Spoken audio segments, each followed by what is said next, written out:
शुभ सकाळ मंडळी, मी माधुरी पुन्हा एकदा आपल्या ब्लॉगमध्ये आपल्या सगळ्यांचं अगदी मनापासून स्वागत करते। आणि आत्ता किती वाजले असतील सांगा, कमेंट करा पटापट। तर आता वाजले आहेत 5 आणि मी दार उघडली समोरचा आणि बघते तर काय भयानक अंधार। आणि थोडंसं फिरायला गेली मी तिकडे, तर तिकडे कोणी चिटपाखरू पण दिसले नाही। मग आली मी रिटर्न घरी आणि थोडंसं इकडे तिकडे झाडू वगैरे लावलं आणि सडा वगैरे टाकला अंगणामध्ये आणि अजून मग परत गेली फिरायला। तोपर्यंत 5:30 वाजत आले होते आणि तेव्हा कुठे लोक फिरायला निघताना दिसले। आणि कसं सुनसान रस्ता असते ना, त्यावेळेस भीती पण वाटते फिरायला। आणि माझी कशी सवय आहे, 5 वाजले की बरोबर जाग येतो ना। मी विद्यार्थी दशेमध्ये अलार्म लावला आणि आत्ता कधीच अलार्म लावायची काही गरज पडली नाही। जी जाग यायची तेव्हा तीच त्याच वेळेस येते। आणि आता काय झालं, रुद्रांशला पण बरोबर 5ला 5:30ला जाग येते। कधी तर आता 15-20 दिवस झाले तो की 5ला जागा होतो। आणि एवढ्या लवकर जागा होऊन पण काय करणार, कारण दिवसाला झोपत नाही आणि रात्रीची झोप पुरेशी होत नाही मग मुलांना, म्हणून झोप म्हणते पण तो काही ऐकत नाही। उठला एकदा की उठला। आता बऱ्याच दिवसानंतर मी ब्लॉग आपला अपलोड करते। आपल्याला वाटतं ना की यूट्यूबवर आपण कोणाचे ब्लॉग वगैरे पाहतो, तर आपल्याला असंच वाटते की आपण असाच ब्लॉग शूट करावा, एडिट करावा आणि अपलोड करावा, पण तसं नसते। आपला कंटेंट वेगळा, दुसऱ्यांचा कंटेंट वेगळा, पण कॅटेगरी एकच असेल तर कंटेंट सारखा असू शकतो। पण आपण त्यांचा कंटेंट चोरत नाही किंवा आपण त्यांचा कंटेंटचा डाउनलोड करून एडिट करत नाही, तर आपण आपल्या मोबाईलनी आपण स्वतः बोलतो, आपल्या मोबाईलनी शूट करतो, आपण स्वतः एडिट करतो। तर त्याला कशाची भीती, स्ट्राईक येणार नाही किंवा कॉपीराईट येणार नाही याची भीती अजिबात नसते।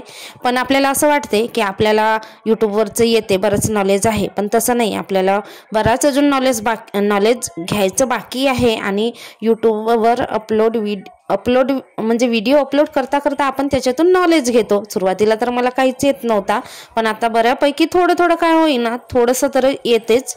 आपल्याला एक सबस्क्रायबर भेटला तोच महत्त्वाचा, म्हणजे त्यांनी स्वतःहून केलेलं असेल। तर आपण जर बळजबरीने म्हटलं की तू माझ्या चॅनल आहे बाबा, तू सबस्क्राईब कर, पण ते महत्त्वाचे नाही। तो बघेलच असं कसं मरून, तो एकदा सबस्क्राईब करेल पण तो बघणार नाही ना। आणि ज्याने स्वतःहून सबस्क्राईब केलेलं असेल तर आपण जसं व्हिडिओ अपलोड करू तसं तो बघेल आणि त्याच्याने आपल्या चॅनलची ग्रोथ होईल असं मला वाटते। आणि आपला ब्लॉग किंवा व्हिडिओ कशाला कोणी पाहतील, जर आपला कंटेंट चांगला असेल, व्हिडिओ क्वालिटी चांगली असेल, पिक्चर क्वालिटी चांगली असेल, साऊंड चांगला असेल, तर बघतील। त्यांना काही अट्रॅक्टिव्ह वाटेल, काहीतरी बघण्यासारखं वाटेल, शिकण्यासारखं वाटेल, तर ते बघतील ना। आपण रोज दाखवतो, मग रोज जी आपली रुटीन आहे ती दाखवतो, मग कोण कसं काय बघणार आहे आणि किती इंटरेस्ट घेणार आहे, नाही का। आणि आपण काय म्हणतो, व्ह्यूज नाही पडत, चूक बघणाऱ्यांची नाही आहे, आपलीच आहे। जे की आपण एकच सारखा रोजचा रुटीन दाखवतो। रोज एकच भाजीपाला खाऊन कोणाला कंटाळा नाही येणार, नाही का।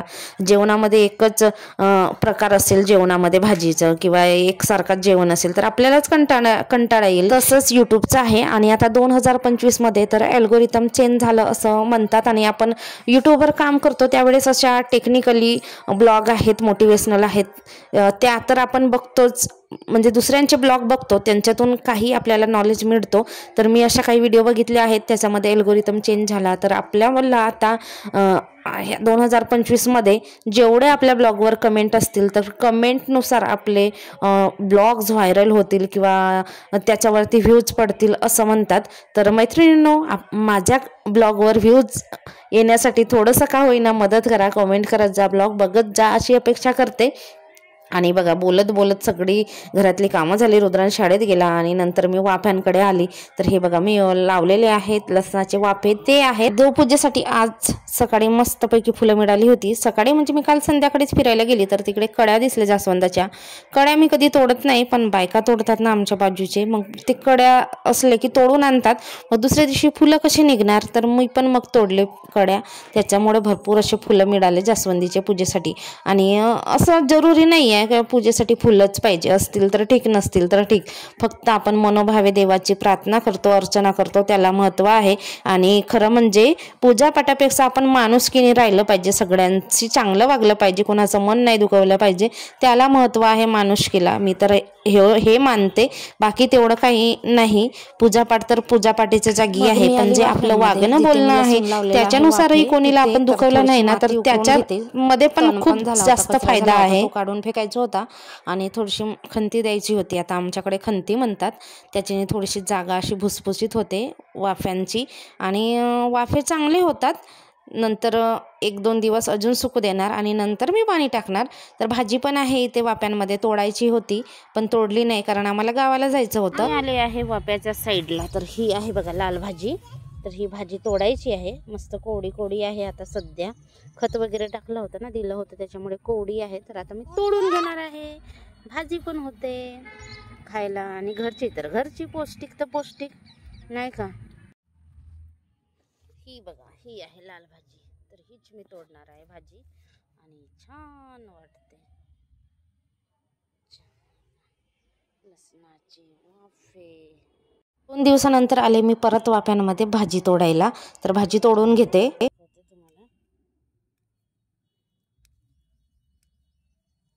नंतर स्वच्छ करून घ्यायचं. घरी करणार मी स्वच्छ. इकडे येऊच नको, तिकडेच राय. येऊच नको इकडे, पायऱ्यावर बस जा, पायऱ्यावर बस. रस्त्याच्या पलीकडे आहेत वाफे आणि माझी मुलं आहेत ना, तर जिकडे गेली तिकडेच यायला मागतात. रुद्रांसन थोडंसं इकडे येत नाही, पण जे निधी आहे ना, तर रस्ता ओलांडून ह्या साईडला येते. आणि एक दिवस तर काय झाली बाबा, तिकडून येत होती 4 व्हीलर आणि हे ह्या बाजूचे त्या बाजू झाली. मी तर घराकडच्याच बाजूला होती, पण ते बाजूवाली ताई गेली होती रस्त्याच्या पलीकडे. तर ती पलीकडून माझ्याकडे येत होती आणि तितक्यातच 4 व्हीलर आली आणि स्लोमध्ये होती, कारण गल्लीमध्ये मुलं वगैरे खेळतात. आता गाड्या चालवतात त्यांना माहिती आहे, जिथे मुलांची माणसांचं वावर असते, राहट असते, अशा ठिकाणी थोडंसं स्लो चालवतात. बरं झालं स्लो होती आणि ही त्या गाडीच्या समोर जाऊन पडली, पण थोडीशी लांबच होती ती गाडी. तर बरा झाला, मग ताईनेच उचलून नेलं. अशी आहे म्हणून तेव्हाची भीती वाटते. आणि मी जिकडे जाईल तिकडे पाठीमागे आलंच पाहिजे हे मुलं. तसं तर लहान मुलं तर येतातच, आपल्या आईच्या पाठी जातात, नाही तर काय कोणाच्या पाठी जाणार नाही का. तर बघा, इथे मी भाजी तोडायला आले होते. भाजी तोडून घेतली. आता खत वगैरे देतो ना लसणाच्या वाफ्यांना, त्याच्यामुळे भाजीला पण लागते आणि लगेच ती पालेजून जाते. तसं आपल्या घरगुती भाज्या असतात त्या टेस्टीच वाटतात. आणि घरी आहेत म्हटल्यावर विकतचं कशाला आणणार. आणि इतक्यामध्ये लसूण सुद्धा छान दिसतो, चांगला झालेला आहे. पण इथे सिटी आहे, तालुक्याचं ठिकाण आहे, तर बरेच लोक गुरं पालतात आणि मोकाट ठेवतात आणि ते मोकाट जनावरं मग इकडे तिकडे घुसतात, फुलांची झाडं खातात, काही पण लावलेलं असेल ते खातात. आणि आपण त्यांना कधी कधी बघणार, किती बघणार, केव्हा येतात केव्हा जातात आपल्याला पण माहीत नाही पडत. तर 2-4दा तर सगळं लसूण खुंदूनच ठेवला होता, खाऊनच ठेवला. लसूण खात नाही पण सगळं खुंदून ठेवतात, पायदळी तुडवतात, उपडून घेतात, म्हणजे वायाच जातो ना, नासधूसच होते. असं काहीसं झालं होतं. पण आता थोडंसं व्यवस्थित केलं आणि 1-2 महिने राहिले तर आपला लसूण निघू शकतो चांगल्यापैकी. आणि इथे बघा, बाहेरच्या साईडला जिथे मी कपडे वगैरे सुकवते तिथे तार आहे. तिथे चिवताईने घरटा बनवलेला आहे आणि किती मस्त असा घरटा बनवतात नाही का. लगेच असे बनवलं त्यांनी, 2-4 दिवसामध्ये कम्प्लीटच झाला. जागा तर त्यांनी भरपूर दिवसाची बघितली होती, येऊन चेक करून जात होते. पण 2-3 दिवसातच त्यांनी फुल घरटा बनवून दिला. आणि घरटा पण बनवण्यामागचं कारण तुम्हाला सांगते. आमच्याकडे हे लवबर्ड आहेत हां. ह्या लवबर्डला बघून त्यांना, किंवा लवबर्डचा आवाज ऐकून त्यांना वाटते की आमच्या कॅटेगरीचे आहेत इथे, तर म्हणून इथे येतात. आमचे लवबर्ड पण चिवचिव करत राहतात आणि ते पक्षी पण चिवचिव करतात, पण ज्यांची चांगली बॉन्डिंग जुडलेली आहे. आणि हे बघा, मी खायचं पानाचं झाड आणलं होतं ना, ते म्हणजे लावायसाठी नव्हता आणला, गावी जाणार तर गावी घेऊन जाणार म्हणून आणला होता. पण इथे असं जगवून दिला, एका याच्यामध्ये टोपलीमध्ये माती घेतली, जगवून दिला, तर जगला आणि छान असा वेल गेलेला आहे. तर मी असं एक दोरा लावला, अडकवून ठेवला आणि आता वर जाते काय तर बघूया. मला असं वाटते झाडं लावावा, आवड आहे, पण कुंड्या आणायचं म्हणते, पण किती दिवस झाले आणते म्हणते. आणि यांना सांगते तर हे काही आणत नाही. आणि प्लास्टिकच्या कुंड्यांपेक्षा ना सिमेंटच्या कुंड्या मोठ्या झाडासाठी चांगल्या होतात आणि त्या कधी फाटत नाही किंवा तडकत नाही आणि प्लॅस्टिकच्या उन्हात राहून राहून मग खराब होतात असं होतात. तर आता माहीत नाही कधी मुहूर्त निघते आणि कधी मी झाडं लावते. आणि या कोथिंबीर लावला होता, लसूण लावला होता, त्याच्या तर हालत बेकार आहे बिचाऱ्याची. ऊन लागते, सगळं लागते, पाणी पण देते, सगळंच देते, पण आता तो गेला आहे कामातून, बाद झालेला आहे. तर असं आहे आजचा ब्लॉग. तर तुम्हाला कसा वाटला आजचा ब्लॉग?